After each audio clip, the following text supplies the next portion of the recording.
میرے نہایت واجب الاحترام بزرگ اور مسلک اہل سنت والجماعت سے تعلق رکھنے والے غیور نوجوان ساتھی، آگے کو آ جاؤ بھائی، اب بھی آگے بڑھ جاؤ، اگلی صف میں ہو جاؤ، ثواب زیادہ ہے، آپ آ جاؤ بھائی۔ وَأَحَلَّ اللَّهُ الْبَيْعَ وَحَرَّمَ الرِّبَا،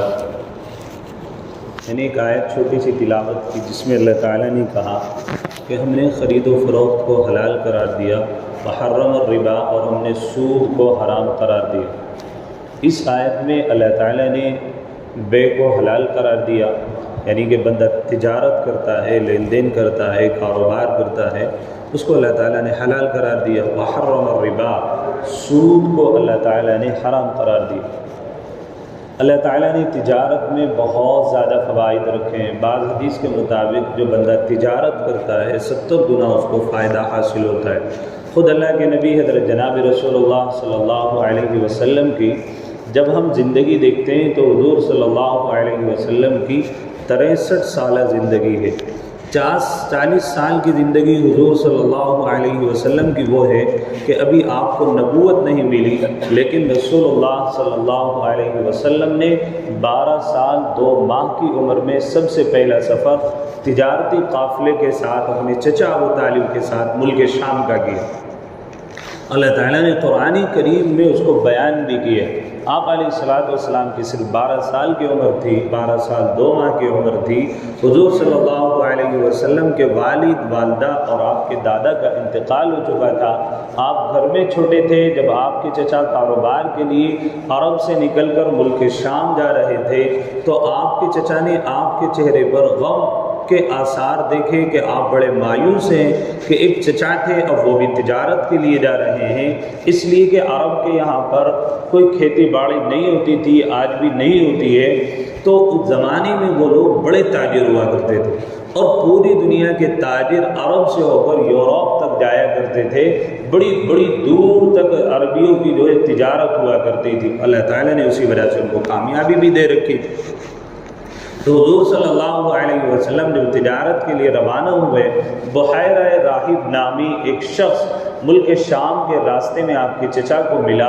اور آپ نے حضور صلی اللہ علیہ وسلم کے پیشانی میں نبوت کے آثار دیکھے تو حضور صلی اللہ علیہ وسلم کے بارے میں کہا کہ ملک شام کے یہودی آپ کے خلاف سازشیں کریں گے، آپ کے خلاف بڑے بڑے منصوبے بنائیں گے، اس لیے آپ یہ جو بچہ آپ کے ساتھ میں کوئی معمولی بچہ نہیں بلکہ آنے والے وقت میں اللہ تعالیٰ اس کو نبوت عطا کریں گے۔ تو وہیں سے ہی آپ کے چچا نے آپ کو واپس مکہ روانہ کر دیا تھا۔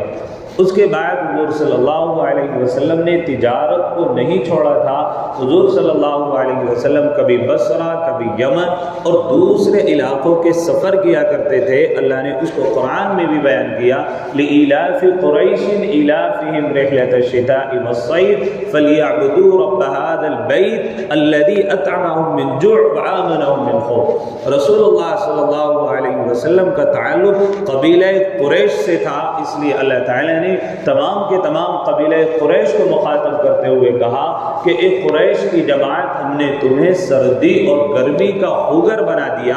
عادی بنا دیا، یعنی تم گرمی کے موسم میں بھی سفر کرتے ہو، سردی کے موسم میں بھی سفر کرتے ہو، اور تم قبیلہ قریش ہونے کے باوجود اور مکہ میں رہنے کے باوجود کہ تمام دنیا کے جو حاجی لوگ آتے تم ان کی خدمت کرتے ہو، ان کے پانی کا، ان کے کھانے کا، ان کے رہنے کا بندوبست کرتے ہو، جس کی وجہ سے اللہ تعالیٰ نے تمہیں امن بخشا ہے۔ وَآمَنَهُم مِّن خَوْفٍ، خوف سے تم امن میں ہو، اس لیے کہ تم وہاں کی جو ہے تمام لوگوں کی خبر گیری کرتے ہو۔ تو جب تم ان کے ملکوں میں جاتے ہو تو کوئی ملک والا تمہارے اوپر ڈاکہ زنی نہیں کرتا، کوئی تمہارے ساتھ لوٹ مار نہیں کرتا، اس لیے کہ تم مکہ کے رہنے والے ہو۔ یہ اللہ تعالیٰ کہہ رہے ہیں۔ تو پھر اللہ تعالیٰ یہ بات یاد دلانے کے بعد کہ ہم نے تمہیں سردی گرمی کا عادی بنا دیا، کہاں فَلْيَعْبُدُوا رَبَّ هَذَا الْبَيْتِ، تو تمہیں چاہیے کہ اس بیت اللہ کے رب کی عبادت کرو۔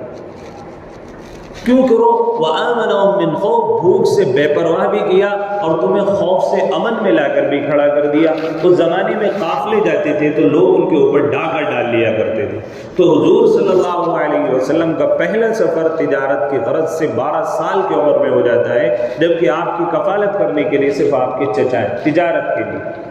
دوسرا سفر حضور صلی اللہ علیہ وسلم کا بصرہ اور یمن کے علاقوں میں، جن کے ساتھ مل کر حضور صلی اللہ علیہ وسلم نے کاروبار کیا، وہ بہت سارے لوگ ملتے ہیں۔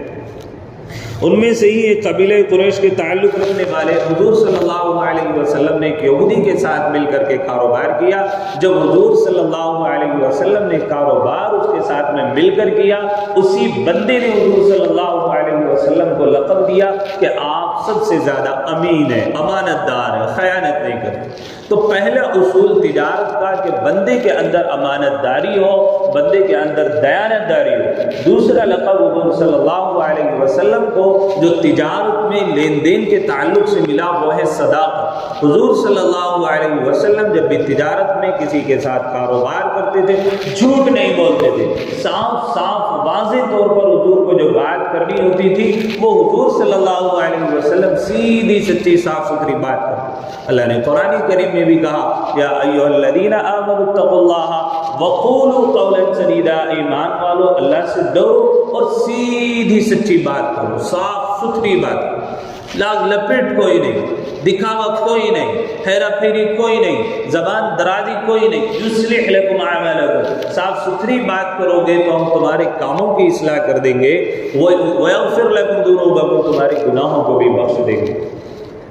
اس کے بعد حضور صلی اللہ علیہ وسلم نے پھر آگے تجارت بڑھائی۔ ایک اور آدمی کے ساتھ آپ نے تجارت کی، تجارت میں اس نے حضور صلی اللہ علیہ وسلم سے وعدہ کیا، کل فلاں موقع پر فلاں مقام پر میں آپ کو یہ امانت دوں گا، وعدے کے مطابق آپ وہاں پر چلے آنا۔ حضور صلی اللہ علیہ وسلم وعدے کے مطابق اسی جگہ پر پہنچے۔ وہ بندہ وعدہ کرنے کے بعد بھول گیا، اپنے گھر چلا گیا۔ 3 دن کے بعد اس بندے کو خیال آیا کہ میں نے کل جس کے ساتھ میں مل کر تجارت کی تھی، یعنی محمد صلی اللہ علیہ وسلم کے ساتھ، ان سے وعدہ کیا تھا کہ فلاں مقام پر آ کر ہم فلاں بات کریں گے، فلاں لین دین کا معاملہ کریں گے۔ اور وہ بندہ حضور علیہ السلام کے گھر گیا تو وہاں نہ پایا۔ اب اس کو پریشانی لاحق ہوئی، لیکن تلاش کرتے کرتے اسی جگہ پر پہنچا جہاں پر وعدہ کیا گیا تھا کہ فلاں مقام پر آنا ہے، فلاں جگہ آنا ہے اور وہیں پر بیٹھ کر کے بات ہونی ہے۔ 3 دن کا عرصہ گزرنے کے بعد جب وہ اس مقام پر پہنچا تو رسول اللہ صلی اللہ علیہ وسلم کو اسی جگہ پر پایا۔ حضور صلی اللہ علیہ وسلم نے نہ کوئی جھگڑا کیا، نہ کوئی مناقشہ کیا، نہ اس کے اوپر کوئی لعن طعن کیا، بلکہ حضور صلی اللہ علیہ وسلم کو جب اس نے وہاں پر پایا کہ آپ اپنے وعدے کے مطابق یہاں ہیں، تو کہا کہ یہ بندہ وہ ہے جو اپنے وعدے کا پکا ہے۔ تو معلوم ہوا تجارت کے سب سے بہترین 3 اصول جو رسول اللہ صلی اللہ علیہ وسلم کی زندگی سے ملتے ہیں۔ نمبر 1، بندہ کاروبار کرے، لین دین کرے تو سب سے پہلے امانت دار ہونا ضروری ہے۔ نمبر 2، بندے کے اندر صداقت ہونا ضروری ہے، سچی بات ہونا ضروری ہے۔ اور نمبر 3 کہ وعدہ کرے کسی معاملے کو تو اس وعدے کے مطابق کھڑا اترے۔ آج پوری دنیا کے اندر مسلمان جو ہے اس وقت ذلت کا شکار ہے، پوری دنیا کے اندر مسلمان جو ہے اس وقت کاروباری لائن سے بہت زیادہ پریشان ہے۔ اس کی وجہ میں سے ایک اہم وجہ مسلمان امانت دار نہیں رہا، مسلمان سچائی پر نہیں ہے، مسلمان کے اندر وعدہ خلافی انتہائی درد ہے، یہ برائی اس کے اندر جنم لے چکی ہے۔ اور دوسری چیز جو اللہ تعالیٰ نے قرآن کریم میں کہا، وَأَحَلَّ اللَّهُ الْبَيْعَ وَحَرَّمَ الرِّبَا، کہ ہم نے جو ہے بیع و شراء کو یعنی خرید و فروخت کو، تجارت کو تمہارے لیے حلال قرار دیا اور سود کو حرام قرار دیا۔ اب بندہ سود کو صرف یہ سمجھا ہوا ہے کہ اگر میں نے کسی کو 10 روپے ادھار دیے، اگلے سے 15 روپے لینے ہیں یا اس سے 12 روپے لینے، اس کو بندہ حرام سمجھ رہا ہے۔ حالانکہ سود کی بہت ساری رسومات اور سود کی بہت ساری شکلیں ہمارے گھروں میں آ چکی ہیں، ہمارے بچوں کی عادت میں آ چکی ہیں۔ بچوں کی ہیبٹس اور عادت اتنی پک گئی ہے، اس کو چھوڑنے کے لیے وہ تیار نہیں۔ ماں باپ کو پتا ہے پھر بھی بچے سے چھڑانے کے لیے تیار ہے۔ آپ کا بچہ جوئے میں ملوث ہو جائے، آپ فوراً پکڑ کرتے ہیں کہ نہیں سٹا حرام ہے۔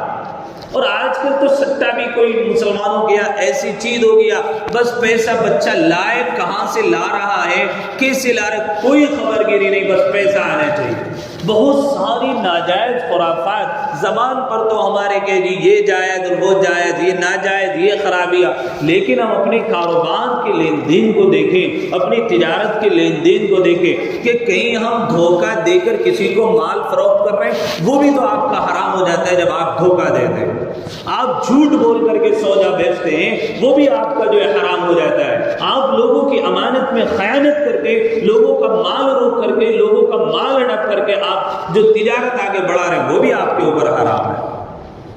اور آج کل حرام کی اس قدر صورتیں مسلمانوں کے اندر آ چکی ہیں، مسلمان اس کی طرف دیکھنے کے لیے بھی تیار نہیں ہے، اور اسی کی وجہ ہے کہ اللہ تعالیٰ جو ہے مسلمانوں کے اوپر عذاب کی صورت میں ایسی خرابیاں ہمارے اندر مسلط ہو چکی ہیں کہ ہمارا ان کی طرف کوئی توجہ ہی نہیں ہے، اور کوئی ہمارا ادھر توجہ جانے کی بھی ہمارے اندر ابھی کوئی صلاحیت بھی پیدا نہیں ہوئی۔ ہم سوچ ہی نہیں رہے کہ کیا نہیں کچھ ہو رہا ہے۔ ہماری بچیاں آج حرام کھانے کی بنا پر غیروں میں جانے پر مجبور ہیں، ہماری وجہ سے ہمارے بچے جب ہم نے حرام کا لقمہ ان کے پیٹ میں ڈالا وہ زنا کرنے پر مجبور ہو رہے ہیں، ہماری وجہ سے ہمارے بچے جن کے پیٹوں میں ہم نے حرام کا لقمہ ڈال دیا نماز میں مسجد میں آنے کو تیار نہیں ہے۔ یہ ساری کی ساری وجوہات صرف حرام کھانے کی بنیاد پر۔ اور اللہ معاف کرے آج کل حرام اور ناجائز اس قدر صورتیں مسلمانوں کے اندر پیدا ہو چکی ہیں کہ اس کو مسلمان حرام کو حرام سمجھ ہی نہیں رہا ہے۔ ایک چیز ہوتی ہے کہ آپ نے گناہ کیا، یہ چیز چوری کی، لیکن آپ سمجھ رہے ہیں چوری کی گناہ ہے، کہیں نہ کہیں کبھی نہ کبھی اللہ کی طرف سے توفیق ہو جائے گی، ہاں اس بندے کے دل میں ایک خیال ہے کہ آئے میں نے چوری کی، گناہ کیا۔ لیکن بعض سود کی شکلیں مسلمانوں کے اندر اس قدر پیوست ہو گئی کہ مسلمان اس کو سود ہی نہیں سمجھ رہا، اس کو حرام ہی نہیں سمجھ رہا۔ آپ اندازہ لگائیں، اللہ نے قرآن میں اتنی مذمت بیان کی ہے سود کی، جو کہا فَإِن لَمْ تَفْعَلُوا فَأْذَنُوا بِحَرْبٍ مِّنَ اللَّهِ وَرَسُولِهِ، اگر تم سود سے، اگر تم حرام کاروبار سے، اگر تم برائی سے اپنے آپ کو نہیں روکو گے، فَأْذَنُوا بِحَرْبٍ مِّنَ اللَّهِ وَرَسُولِهِ، تو سن لو اللہ اور اللہ کے رسول کی طرف سے اعلان جنگ ہے۔ آپ اندازہ لگائیں کون کر رہا ہے اعلان جنگ؟ اللہ کہہ رہا ہے کہ اگر تم سود سے باز نہیں آؤ گے، بیاج سے باز نہیں آؤ گے، ڈریم 11 پر ٹیم بنا کر کھیلنے سے باز نہیں آؤ گے، اگر تمہارے گھروں میں جو آج کل بندھن بینک چلا ہوا ہے یہاں سے کاروبار کے پیسے لے کر اپنی عورتوں کو باہر نکالتے رہو، سن لو اللہ کی طرف سے اعلان جنگ ہے۔ صاف لکھا ہے اللہ نے قرآن، فَأْذَنُوا بِحَرْبٍ مِّنَ اللَّهِ وَرَسُولِهِ۔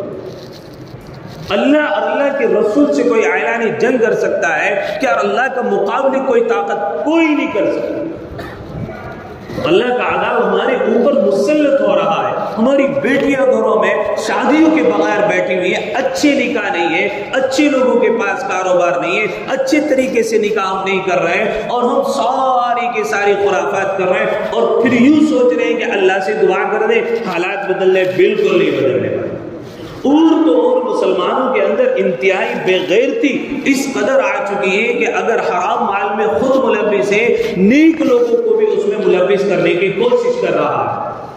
میں بار بار ایک بات کہتا ہوں، آپ خود سے کسی گناہ کے کام میں ملوث ہے، خدا را اتنا ضرور کریں کہ جو نیک لوگ ہوتے ہیں ان کو اتنا مجبور مت کریں کہ وہ بھی آپ کے گناہ کے کام میں شریک ہو جائے۔ اور آج کل یہ بدرجہ مجبوری ہو رہا ہے، بہت ساری رسومات کھڑے ہو کر شادی میں کھانا کھانے کے لے لیجئے، ایک بندہ اپنے یہاں پر دعوت کرتا ہے، سود کا کاروبار کر رہا ہے، حرام کھا رہا ہے، کمیٹیاں بولی کی ڈال کر کے ان کو نگل رہا ہے اور سمجھ رہا ہے کہ میں اچھا کام کر رہا ہوں، اور پھر جا کر امام صاحب کی دعوت کر رہا ہے۔ خدا کے بندے خود تو لعنت والا کام کیا تھا، نیک لوگوں کی دعوت کر کے خود بھی لائن بن رہا ہے۔ وہ نہ جائے تو ایک مسئلہ بن جاتا ہے، وہ نہ قبول کرے تو ان کے لیے ایک بڑا معاملہ بن جاتا ہے۔ اس لیے خدا نہ اس طرح کی ناجائز حرکتوں میں جس میں آپ ملوث ہیں دوسروں کو ملوث کرنے کی کوشش نہ کریں، خود بچے دوسروں کو بچانے کی کوشش کریں، لیکن ایسے موقعوں پر بعض مرتبہ اس قدر مجبور کر دیا جاتا ہے کہ بندہ بدر جو ہے مجبوری شریک ہو جاتا ہے۔ بعض جگہ ایک چیز جو ہمارے یہاں چلن میں چل پڑی ہے، نکاح اتنا زیادہ سخت بنا دیا گیا ہے، اور پھر نکاح کے مقام پر لوگوں کو بلایا جاتا ہے۔ مثال کے طور پر یہ شادی ہال ہوتے ہیں یا بڑے بڑے ہالوں میں جو شادیاں ہو رہی ہیں وہاں پر ناجائز خرافات والے والے کام ہوتے ہیں۔ اور الامان والحفیظ، اللہ معاف کرے، جب تک وہاں پر امام صاحب موجود ہیں تب تک بندے آنے کے بعد ان کو رقم دی نکاح پڑھانے کی، پھر یوں کہہ کر کے پٹاخے بازی شروع کرتے ہیں، اب تو ان کی جیب میں پیسے ڈالیے، اب تھوڑا ہی فتویٰ لگائیں گے ہمارے۔ اللہ معاف، مسلمان اپنی زبان سے، تو اس کا مطلب اللہ کا خوف نہیں تھا، ایمان والے کا خوف تھا، بس امام صاحب کا خوف تھا کہ ان کو دیکھا دیکھی تو اس نے روک دیا تھا، اللہ کا خوف دل میں ہی نہیں رہا۔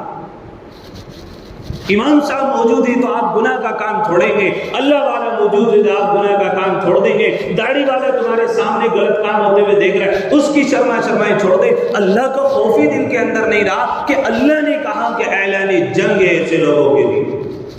اس لیے میرے بھائی بزرگ اور دوستو، اللہ نے تجارت کو تمہارے لیے حلال چیز بنایا، کاروبار کرو، اس کو آگے بڑھو، دور دراز تک زمین میں پھیل کر کے کاروبار کرو۔ اللہ کے نبی حضرت جناب رسول اللہ صلی اللہ علیہ وسلم نے ارشاد فرمایا، جس تاجر کے اندر 3 چیزیں ہوں گی، نمبر 1 امین ہوگا، صادق ہوگا، دیانتدار ہوگا، وعدہ خلافی نہیں کرتا ہوگا، تو کل قیامت میں اللہ تعالیٰ انبیاء، صدیقین اور شہداء کے ساتھ ایسے تاجر کا حشر فرمائے۔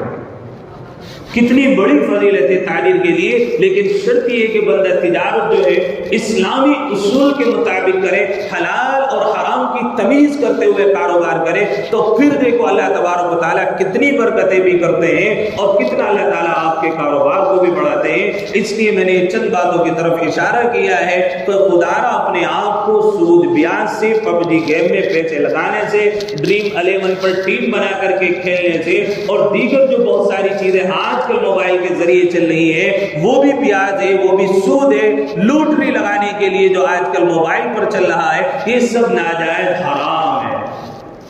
بندھن بینک کا جو سسٹم آپ نے اپنی مزدورات کو گھروں سے باہر نکال دیا، وہ آپ سے وصولی کرنے کے لیے آپ کی بیٹھک میں بیٹھ رہا ہے، آپ جگہ دے رہے ہیں، آپ کی بیوی سے پیسے وصول کر کے جا رہا ہے، آپ کی بہن سے پیسے وصول کر کے جا رہا ہے، آپ کی بیٹی سے پیسے وصول کر کے جا رہا ہے۔ جب آپ کے پاس دینے کے لیے نہیں ہوں گے، آپ کی بیٹی کو آپ کے گھر میں سے اٹھا کر کے لے جائے گا، آپ کو دادا بھی نہیں ہو رہا ہے۔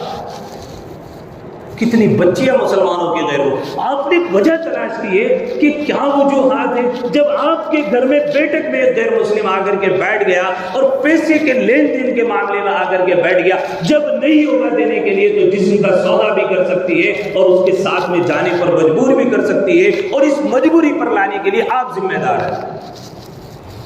اس لیے خدارا اس چیز کو سوچو، خود کو ان تمام برائیوں سے بچاؤ، اس طرح کے لین دین کو چھوڑو، اس طرح کے جو خرافات چلی یہ سب حرام ہے۔ اللہ تعالیٰ مجھے اور آپ کی حفاظت فرمائے، اللہ تعالیٰ حلال چیز نصیب فرمائے، حرام سے حفاظت فرمائے۔ سنتیں پڑھ لیجیے۔